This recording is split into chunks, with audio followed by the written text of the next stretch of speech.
이 계절이 변할 때마다 하나님의 살아계심을 많이 이렇게 느끼게 됩니다. 정말 식어지지 않는 그런 더위였지만 이 계절의 변화에 따라서 식어지고 우리에게 시원함을 주고 그 위에 계신 하나님이 살아계심을 경험하게 됐습니다. 오늘 저는 말씀의 제목을 주의 길을 예비하는 자의 삶, 주의 길을 예비하는 자의 삶, 특별히 침례 요한의 삶을 통해서 그의 삶을 우리가 본받으면서 배우면서 주께서 다시 오시는 주님의 길을 예비하는 삶이 어떤 삶일까를 한번 살펴보고자 합니다. 본문의 말씀은 누가복음 3장 4절에 있는 말씀입니다. 우리 다 함께 성경을 펴서 찾아보실까요? 누가복음 3장 4절에 있는 말씀입니다.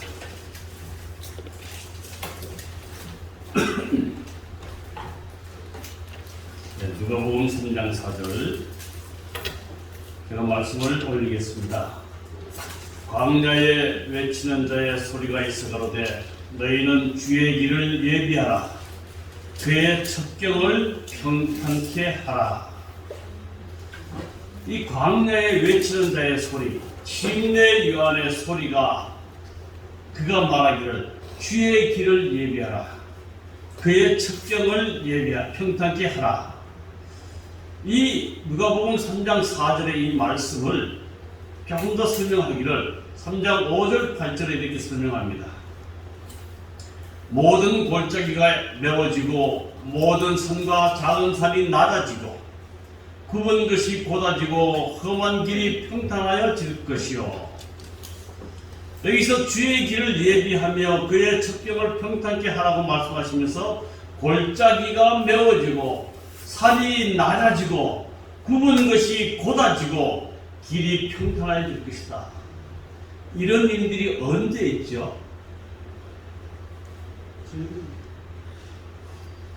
옛날에 왕이나 임금들이 어느 지역을 방문하게 되면 그 왕이나 임금이 오는 길을 오는 그날 전에 모든 일들을 동원해서 길을 평탄케 합니다. 제가 오래전 이야기지만 서울에 살면서 명절에 이 전라도로 가야 될 길이 때가 됐습니다. 그때 부모님이 전라도에 장에 계셨기 때문에 차를 타고 한참 달려오는데 갑자기 길이 좁아요. 보니까 전라도와 경상도의 경계선이었습니다. 제가 그때 딱 느낀 게 이런 것이구나. 지도자가 어디에 출신이냐에 따라 달라지다. 나중에 또 그쪽에 계신 분이 대통령이 되면서 좀 많이 달라요. 왕이나 임금이 오실 때에 그의 길을 예비하는 일이 골짜기가 메워지고 산들이 낮아지고 굽은 것이 곧아지고 길이 평탄해질 것이다. 그러면서 주의 길을 예비하는 이 침례 요한의 말씀 속에는 만왕의 왕 대신 우리 예수님이 이 땅에 오시는데 그분의 오시는 길을 평탄케 하라고 말씀하십니다. 그러면 이 침례 요한의 말씀에 따라서 주께서 다시 오시는 그 재림의 길을 예비하고 평탄케 하는 그 방법이 무엇인가? 8절에 그렇게 말합니다. 그러므로 회개에 합당한 열매를 맺고 속으로 아브라함이 우리 조상이라 말하지 말라. 이 침례 요한은 주의 길을 평탄케 하라고 말하면서 모든 골짜기가 메워지고 산이 낮아지고 굽은 것이 곧아진다고 말하면서 침례 요한에게 침례를 받으러 오는 이 외식주의자들에게 독사의 자식들아 라고 아주 강하게 칩니다. 누가 너에게 일러 장차 올 진노를 피하게 하느냐 라고 말씀하면서 그는 회개에 합당한 열매를 맺으라고 말하면서 아브라함의 자손, 아브라함이 우리의 조상이라는 그 자부심 하나만으로는 뒤에 오심을 준비할 수 없음을 외치고 있습니다. 이제 본문의 배경을 좀 보면 누가복음 3장 1절 2절에 보면 이런 내용이 나옵니다. 디베르 가이사가 위에 있은 지 15해 곧 본디오 빌라도가 유대의 총독으로 헤롯이 갈릴리의 분본왕으로 그 동생 빌립이 이두레와 드라고니 지방의 분봉왕으로, 두사니아가 아빌렘의 분봉왕으로, 안나스와 가야바가 대제사장으로 있을 때에 하나님의 말씀이 빈들에서 사가랴의 아들 요한에게 임한지라. 이 말씀을 현대어로 좀 바꿔보겠습니다. 현대 상황으로요. 그 말씀으로 이해를 잘 못해요. 무슨 말인지. 조 바이든이 미국 대통령으로 있은 지 1년, 스가가 일본 총리로, 문재인이 한국 대통령으로, 테드 윌슨이 대총회장으로, 강승기 목사가 한국연합회장으로, 남시장 목사가 연합회장으로, 최선일 목사가 성서교회에 심우할 때 이런 말이에요. 물론 분봉왕은 그 지역을 나누어서 치리하는 왕이지만 쉽게 말씀드리면 이런 의미입니다. 그때에 하나님의 말씀이 대구 이곡동의 한 빈들에 사는 누구의 아들 누구에게 임한지라 임했습니다. 근데 이 말씀을 왜 했을까? 어떻게 보면 이 말씀이, 하나님의 말씀이 역사적인 현실 속에 팩트라는 사실을 말씀해 주고 있지만, 좀 더 다르게 본다면 왜 세상적으로 정말 기라성 같은 사람들이 있고 종교적으로 보면 대제사장들이 있을 때에 그들에게 하나님의 말씀이 임하지 아니하고 들판에 사는 대구 이곡동의 한 빈들에 사는 누구의 아들 한 사람에게 하나님의 말씀이 임할까 하는 것입니다. 여러분, 이 하나님의 말씀은 어떤 직책이나 보직이나 그 사람의 어떤 위치에 따라서 임하는 게 아니에요. 하나님의 말씀을 듣기에 준비된 자에게 하나님께서 말씀을 들려주신다는 사실입니다. 오늘 이 말씀을 보시면서 여러분 어떤 곳에 계시든지 하나님의 말씀을 듣기 위해서 준비하는 저와 여러분이 되시기를 간절히 바랍니다. 참 우리 엘리 선지자 시대에 굉장히 세상이 약했습니다. 그때 어린 사무엘에게 하나님의 말씀이 임했습니다. 또 지금 이 침례 요한, 그는 과연 누구인가? 시대가 정말 악했습니다. 이 침례 요한 시대는 구약의 말라기 선지자와 이 신약의 침례 요한이 등장하기까지 약 400년의 공백 기간이 있습니다. 우리 신구약 중간사라고 하는데요. 400년 동안 세상이 너무 악해서 하나님께서 그의 말씀을 전할 하나님의 종을 찾지 못하는 그런 한복한 시대였어요. 심지어 하나님의 지도자라는 이 제사장과 바리새인들, 이런 하나님의 종들조차도 하나님의 음성을 듣지 못하는 캄캄한 시대에 이 침례 요한은 정말 부모의 아름다운 신앙을 본받아서 광야에서 하나님의 말씀을 명상하고 그 어두운 시기에 하나님의 말씀을 들을 수 있는 자로 준비되었다는 사실입니다. 그를 설명하기를 누가복음 1장 80절에 보면 아이가 자라며 신령이 강하여지며 이스라엘에게 나타난 날까지 빈들에 있었느니라. 아이가 자라며 신령이 강하여지다. 신체적으로도 건강할 뿐 아니라 영적으로도 이 세상 죄악에 떼묻지 아니하고 하나님의 말씀에 순종하며 순결한 삶을 살아가면서 성장하고 있는 이 침례 요한을 설명해 주고 있습니다. 우리 침례 요한을 좀 잠깐 살펴보겠습니다. 제사장 사가랴의 아들로 예수님보다 6개월 먼저 탄생한 예수님의 이종 사촌형이죠. 6개월 먼저 탄생한 형입니다. 광야에서 약대 털옷을 입고 가죽띠로 띠를 띠고 음식은 메뚜기와 석청을 먹고 살았다. 여기서 메뚜기는 뭡니까? 덜에 띠는 메뚜기가 아니고 콩가에 속하는 한 식물입니다. 근데 놀랍게도 일반 개신교에서는 이 메뚜기를 덜에 띠는 메뚜기라고 합니다. 그럼 원문으로 따져보면 콩가에 속하는 어떤 열매를 말하고 있습니다. 석청은 바위에서 나는 꿀이죠. 이런 것을 먹으면서 그는 음식에 탁 구별하면서 살았습니다. 그러면서도 그는 이 독사의 자식들아, 누가 너희를 가르쳐 임박한 진노를 피하게 하느냐. 회개에 합당한 열매를 맺으라고 하면서 죄를 죄라고 지적하는 그런 사람이었습니다. 그러면서 그는 세상의 죄짐을 지고 가는 하나님의 어린 양을 보라 하고 하나님을 소개하고 있습니다. 그 뒤에 또 설명하기를 나는 물로 침례를 주지만 내 뒤에 오시는 자는 불과 성령으로 침례를 베풀 것이다. 예수님의 사명을 말하고 있습니다. 그러면서 그는 나는 그의 신을 들고 다닐 만한 자격도 없는 사람이다. 그의 신들매 내기도 나는 부족한 사람이다. 그는 흥하여야 하고 나는 쇠하여야 하리라 하면서 자신의 위치를 정하게 하는 사람이었어. 그러면서 그는 동시에 참 겸손하고 아주 겸한 사람이었지만 죄를 죄라고 지적하기에 왕의 죄도 헤로드 왕의 이 잘못, 동생 빌립이 아내 헤로디아를 취한 왕의 불륜을 고발하는 사람이었어.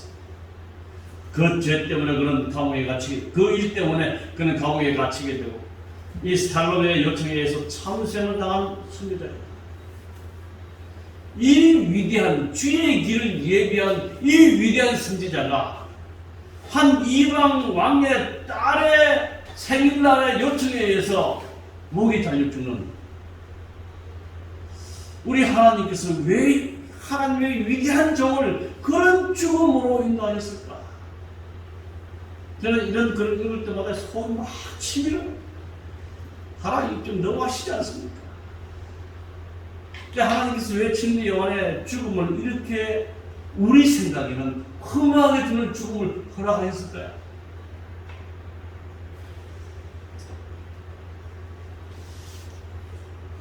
복음의 이 연애신의 말씀을 보면 후일에 하나님의 사업을 열심히 하다가 아무도 알아주지 않는 외로운 곳에서 죽음을 당할 자들에게 위로자가 되기 위해서 그의 죽음을 허락하시다고. 우리가 이해할 수 없는 일입니다.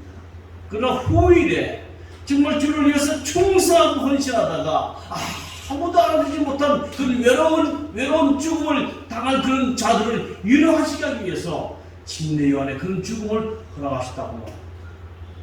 그래서 예수님께서는 그에게 말하기를 내가 진실로 너에게 말하노니 여자가 낳은 자 중에 침례 요한보다 큰 이가 없도다.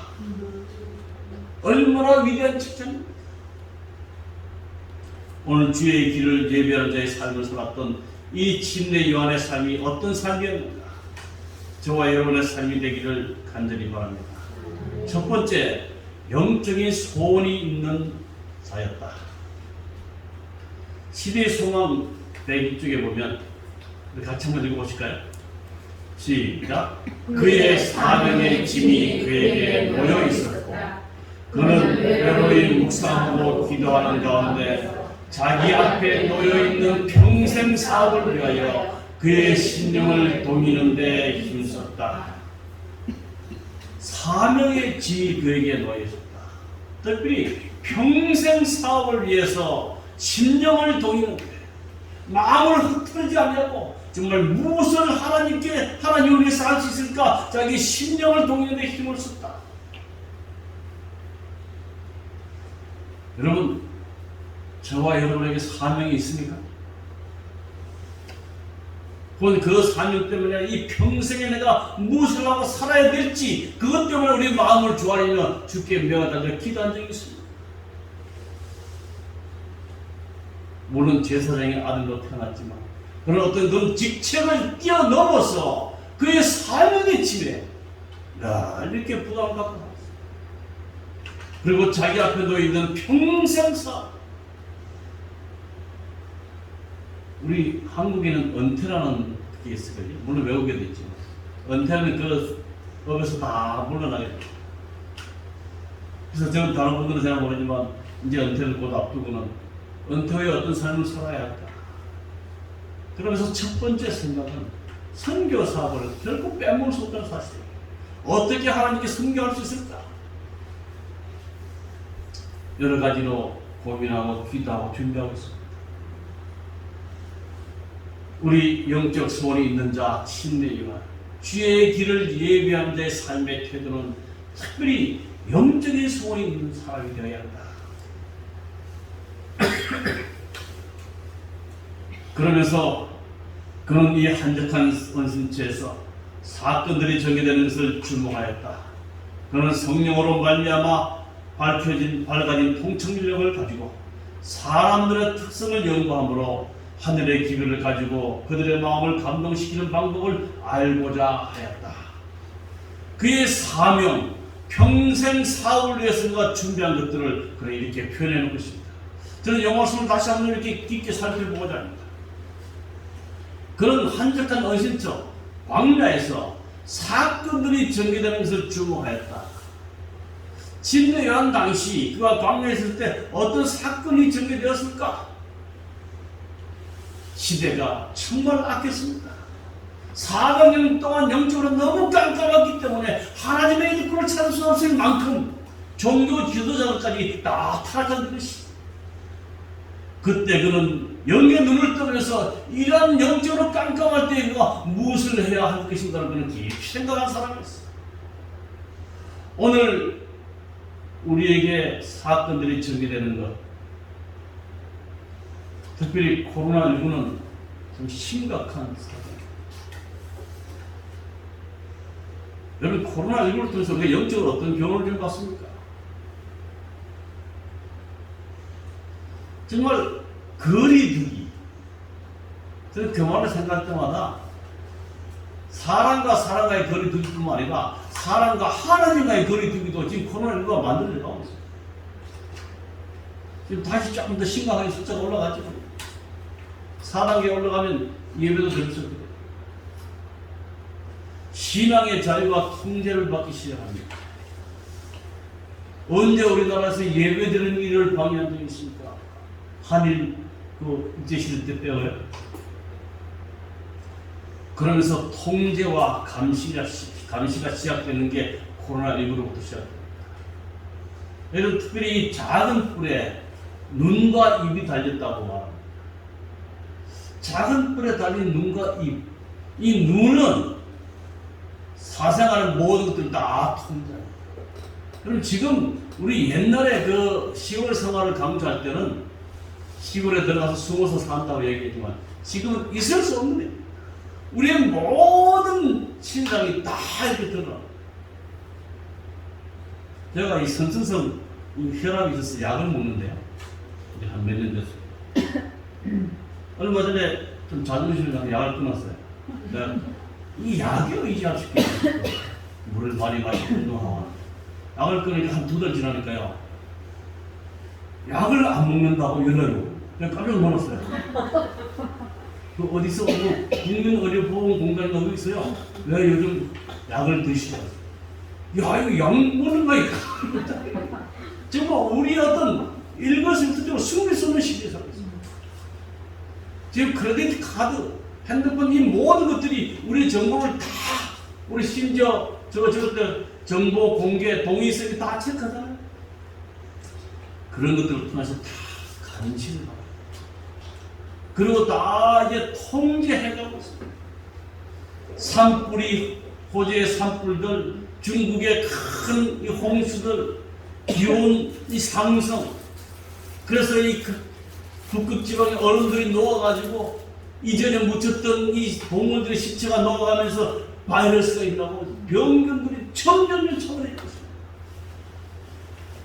이런 것들을 가지고 통제하고 이런 것들을 뭐랄까 이 예방하기 위해서 행하는 모든 이 일들이 참 신앙을 가진 자들을 통제하는 수단으로 다 변했다. 이 침례 요한은 그냥 한적한 언신적 광야에서 그냥 기도만 하고 있지 않았어요. 그 시대의 사건들이 정리된 것을 주목하였다. 오늘 저와 여러분이 주의 다시 오시는 길을 예별한 자의 삶을 살아야 할 텐데 오늘 우리 세상의 흐름을 영적인 안목으로 꿰뚫어보는 그런 영의 눈이 열려야 할 것입니다. 여러분 그 진리의 미친의 김대성 목사님 그 영상 좀 자주 보시기 바랍니다. 너무 정말 아주 강분명히 잘 설명해놓고 있어요. 그래서 우리가 눈앞에 닥친 많은 현실을 보면서 이 백신 주사가 좋니 안 좋니 이걸 떠나서 그 너머에 하나님이 우리를 한 뜻이 무엇인가를 우리는 살펴보는, 그래서 기도하는 그런 영의 눈이 우리에게 필요한 것입니다. 그리고 우리 침례 요한은 사람들의 특성을 연구함으로 하늘의 기별을 가지고 왔다. 하늘의 기별을 가지고 감동시키는 방법을 알고자 했다. 사람들의 특성을 연구한다. 오늘날 사람들이 어떻게 무엇을 좋아하며 어떤 것을 통해서 복음을 전해야 될지를 연구해야 될 것입니다. 물론 이전에 우리 성서교에서 수업등과 어떤 치료를 통해서 사람들에게 접근하는 그런 것들이 필요해요. 그래서 오늘날 이 복음을 전가하는 일에 있어서 SNS, 뭐라 그럽니까? 한국말. SNS는 뭐라 그러죠? 한국말로 하면. 여러 가지 시스템을 통해서 이 복음을 전하는 그런 일들을 많이 합니다. 그래서 SNS 속의 복음, 혹은 스마트 미션, 이 모든 이 SNS를 통해서 복음이 전거되는 사람들의 특성을 전거해요. 가만히 보니까요, 저도 작은 핸드폰을 거기에 뭐 문자도 오고 문자도 보내고 기별도 보내고, 그 다음에 조금 더 큰 이 노트북을 또 활용합니다. 설교를 또 준비하고 정보를. 그 다음에 또 뭐 봐요? 저녁 9시에 또 9시 뉴스 보고. 조그만 것, 중간 것, 큰 것, 전부 스크린. 어떤 사람이 오래전에 이야기지만 현대는 3S 시대다. 스크린, 스포츠, 그리고 섹스. 3S 시대다. 근데 이런 3S 시대를 우리는 파악하고 이해하고 그것들을 복음을 전가하는 일에 활용하기 위해서 우리는 감동시키는 방법을 연구해야 되는 사람들입니다. 이런 복음을 전하는 데 있어서 우리는 반드시 사람들의 특성을 알아야 합니다. 그러한 사명감으로 함께 살아가시기를 간절히 바랍니다. 이 주의 SNS가 소셜 네트워킹 서비스. 네. 사회 소시오 그러니까 사회 구조 서비스 뭐 이런 것들을 통해서 도움을 합니다. 진짜 요즘은 제가 핸드폰을 지금 찍고 있어도 안 갖고 왔는데 거리 다니면서 다 전철에서도 다 가족끼리 모여서 몇 시간 했는데도 이거 물론 그것 때문에 얼마나 많은 악행이 있는지 그러나 우리 하나님 백성들은 그런 것들을 연구해서 그게 어떻게 복음을 전할 것인가 생각해야 됩니다. 감동시키는 방법을 알고자 했다. 주의 길을 예비하는 자의 삶의 첫 번째는 영적인 갈망이 있는 사람입니다. 그럼 제가 참 우리 재림 성도들은 어떤 삶의 자세를, 마음의 자세를 가지고 살아야 할까? 첫 번째는 감사입니다. 어떤 환경에 처했든지 하나님의 인도하심과 선하심을 감사해야 돼요. 그러나 그 감사와 반드시 있어야 할 것은 갈망함입니다. 갈망함. 우리가 감사로 충분하되 내 영적인 상태가 이대로는 안 된다는 더 하나님의 품성을 닮아가야 되고 더 어떻게 복음을 전부해야 되는 이 갈망함도 있어야 한다는 것입니다. 감사와 갈망이 공존하는 우리 삶이 되기를 바랍니다. 감사가 너무 크면요, 아닙니다. 또 그러나 갈망이 너무 크면 또 피폐해. 감사함과 갈망이 공존할 때 우리는 성장할 수 있고 하나님의 은혜를 늘 누리며 살 수 있는 사람이 될 것입니다. 두 번째, 주의 길을 예배하는 삶의 태도는 외칠 기별을 가진 것. 이 침례요한의 기별은 회개하라, 천국이 가까웠습니다. 주의 길을 예배하라, 그의 첩경을 평탄케 하라, 회개의 합당한 열매를 맺으라. 이 영적으로 깜깜해진 그 시대에 이 침례요한의 기별은 회개하라, 주의 길을 예배하라. 여기 그의 첩경을 평탄케 하라. 아까 산을 낮추고 골짜기를 멸하는 말은 교만한 마음을 다 낮추고 절망의 마음을 하나님의 위로로 용기를 얻고 이러한 영적인 교훈으로 포함되어 있습니다. 여러분, 우리에게 외칠 기별이 있습니까? 누가 우리에게 내일 모레 우리 모임이 있는데 와서 1시간만 좀 말씀 좀 전해주십시오. 그 안식일교회의 그 순수하고 위대한 교리를 우리 집회에 와서 1시간만 좀 해주십시오.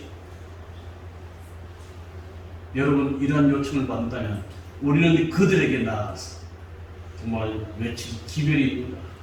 십자가의 기별. 가장 먼저 우리가 전해야 될 기별은 십자가의 기별. 주님의 은혜와 용서와 사랑의 기별을 전해야 될 것입니다. 그리고 주께서 다시 오신다는 기별을 전할 것이고, 그리고 그 재림의 기별을 전하면서 우리는 이 안식일의 귀중한 이 율법의 회복의 기별을 전해야 할 것입니다. 특별히 또한 우리는 이 마지막 세천세의 기별, 창조주 하나님을 기억하라, 바벨론에서 나오라, 짐승의 별을 받지 말라, 이런 귀한 우리의 기별들을 가지고 살아가는 성도들이 되시기를 간절히 바랍니다. 정말 우리가 외칠 기별이 준비되면 하나님께서 우리를 사용하실 것입니다. 시대의 소망 100쪽에 보면 요한은 여호와의 사자로서 나가서 사람들에게 하나님의 빛을 가져다 줄 것이었다. 그는 사람들에게 사상의 새 방향을 제시했다. 사람들의 사상의 새 방향을 제시했다. 그는 그들에게 하나님의 계명의 신성성을 인식시키고 하나님의 완전한 의의 필요성을 느끼도록 해야 했다. 네. 여러분, 참 요즘 사람들 생각이 쉽게 말씀드리면 아무 생각 없이 삽니다.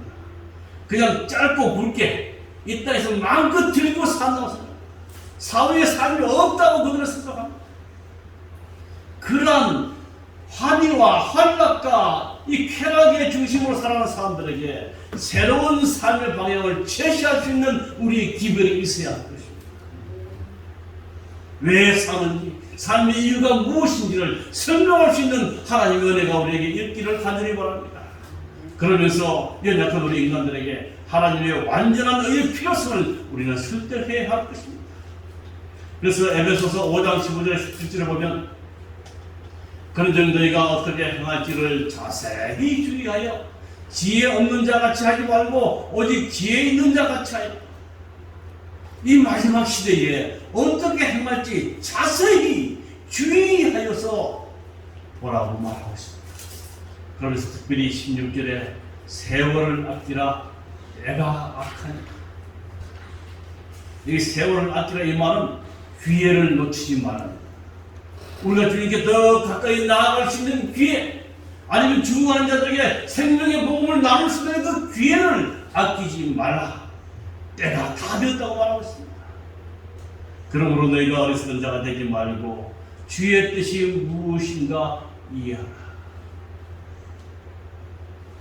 여러분, 참 저는 여기 와서 하루에 한 6번 이상 앰뷸런스 소리를 듣습니다.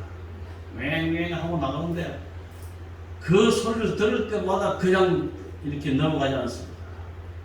제가 언젠가 간판을 할 때 목회할 때 간판을 2층에서 높은 꼭대기, 사다리 꼭대기를 최고로 올려서 간판을 다는데 막 이 앰뷸런스 지나 그렇게 지나 아주 다가보게 지나. 잠시 멈춰서서 제가 하는 생각이, 저 안에 생명의 위급함을 느끼고 가는 사람이 나와는 아무런 관계가 없는 사람이다.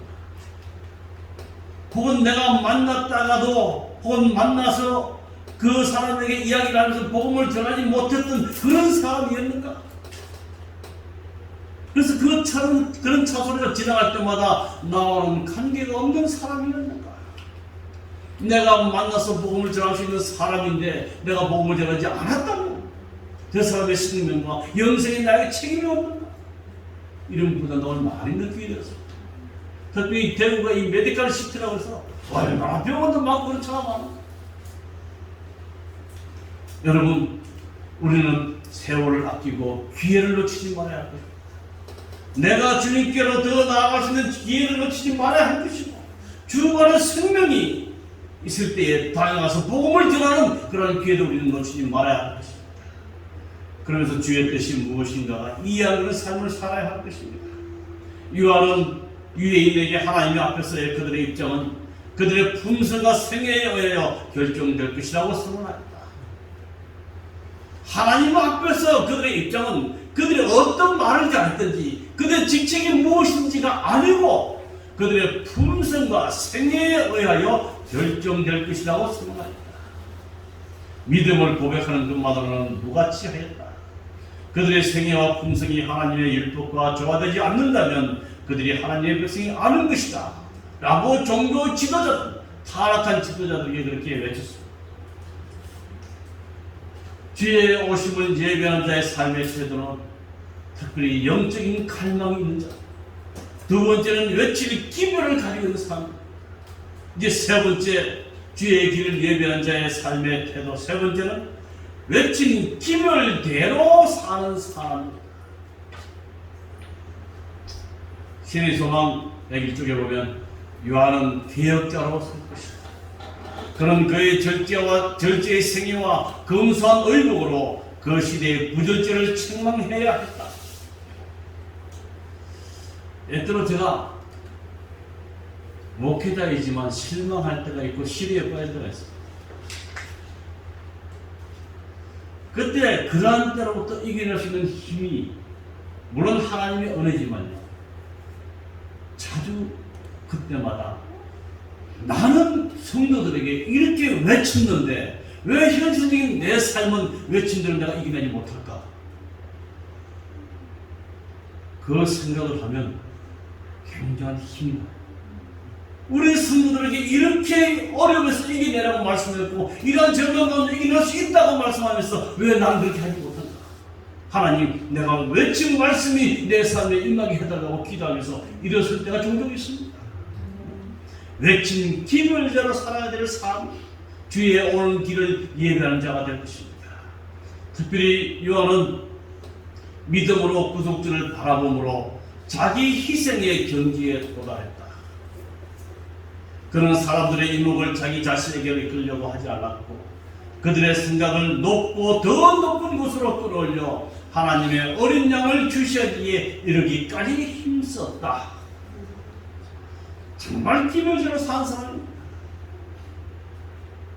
부절제를 청망할 뿐 아니라 자기는 사라지고 하나님의 어린 양을 바라보도록 백성들을 인도하는 사람입니다. 오늘날 많은 이 지도자들의 위험이 모든 성도들의 관심을 자기에게 하나님께로 그들의 눈을 인도해야 하는데 자기에게로 이끄는 위험을 가지고 있습니다. 제 집사람이 아주 싫어하는 것 중에 하나가 저를 좋아하는 어떤 사람들이 있는 걸 되게 싫어해요. 이상한 말이죠. 며칠 전에 어디에서 두 부부가 또 빠져나왔어요. 목사님과 식사 한번 같이 하고 싶어요. 근데 밖에 나가서 안 하고 집사람이 이렇게 대기해서 식사를 했는데 하는 말이 왜 당신을 좋아하게 만드냐? 하나님을 좋아. 하는 말이 없더라고요. 그 좋아하는 것도 못 좋아하게 할 수도 없고 신내 여왕은 자기 희생, 나는 그의 신등을 배기로 그런 행하냐고 나는 수하야 한다. 많은 사람들의 생각을 높고 더 높은 곳으로 하나님의 어린 양의 보좌에 이르기까지 그는 애쓰는 사람입니다. 특별히 그는 절제와 자제의 공간을 배워야 한다. 식욕과 정욕은 고상한 정신력에 복종되어야 한다. 이 자아 훈련은 하나님의 거룩한 진리를 깨닫고 실행할 수 있도록 해줄 정신력과 영적 통찰력을 얻는 데 필수적이다. 이러한 이유로 절제가 그리스도의 재림을 위하여 준비하는 일에 일익을 담당하는 것이다. 여러분, 오늘날 사람들이 왜 그렇게 악해집니까? 세상의 문화도 그렇게 악해져가지만 특별히 우리가 섭취하는 이 음식물이 우리의 모든 성격을 다 바꾸는 것입니다. 우리 성경에 기록된 하나님이 허락하신 이 자연식, 이 천연식이 우리를 하여금 하나님을 닮아가게 하는 큰 힘이 될 것입니다. 그러나 오늘날 어떤 패스트푸드, 빨리빨리 이것들이 우리 성격을 다 망가뜨리는 것입니다. 그래서 절제가 그리스도의 재림을 준비하는 일에 일익을 담당하는 것입니다. 그래서 우리의 모든 음식물들 철저히 하나님의 뜻에 굴복하게 되기를 간절히 바랍니다. 그런 겸손하게 나는 그의 신을 들기도 감당하지 못합니다. 그래서 시대소망 179쪽에 요한은 자신은 한 목소리 곧 광야에 외치는 소리에 불과했던 것이다. 이제 그가 침묵과 은퇴를 기꺼이 받아들인 것은 모든 사람의 눈이 생명의 빛 대신 이에게 향하도록 하기 위함이었다. 물렀을 때를 아는 지혜로운 사람입니다. 여기에 이런 말씀이 있어요. 많은 무리가 이 침례한 새 교사를 따라 여러 곳으로 다녔는데 그가 혹시 메시아가 아닌가 하는 희망을 품은 자들도 많이 있었다. 그만큼 요한은 외침에 기분의 힘이 있었고 외침에 능력이 있었습니다. 그러나 요한은 백성들이 자기에게 향하여 오는 것을 보았을 때에 모든 기회를 이용하여 그들의 믿음을 오실 그분에게로 돌리기 위해 노력했다. 여러분, 존귀 영광 모든 것에 주님 홀로 받으소서. 멸시천대의 십자가는 제가 지고 이게 주의 오시는 길을 예비한 자의 삶의 특징이 되어야 할 것입니다. 교회 일 하시다가 누가 안 안아줘도 실망하지 말기 바랍니다. 우리는 정말 우리가 하나님 일 하면서도 정말 알아주기를 너무너무 바라고 있습니다. 또 인정받기를 바라고 있습니다. 칭찬받기를 바라고 있습니다. 주의 다시 오시는 길을 예비한 자의 삶의 특성은 모든 것들을 다시 오실 그분에게 돌리기 위해서 노력하는 자의 삶인 것입니다. 이제 말씀을 마쳐가면서 요한 그는 어떤 사람입니까? 영적인 소원이 있는 자입니다.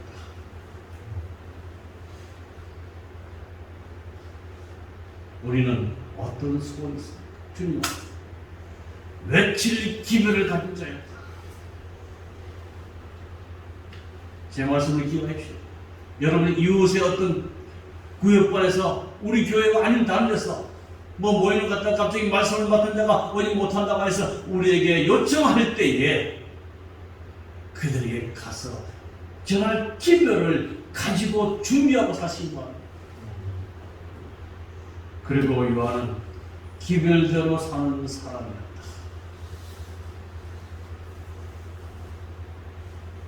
서기문집 155쪽에 보면 나는 요한이 말세의 진노의 날과 예수의 재림을 선포하기 위하여 엘리야의 심정과 능력을 갖게 될 자들을 대표하는 것을 보았다.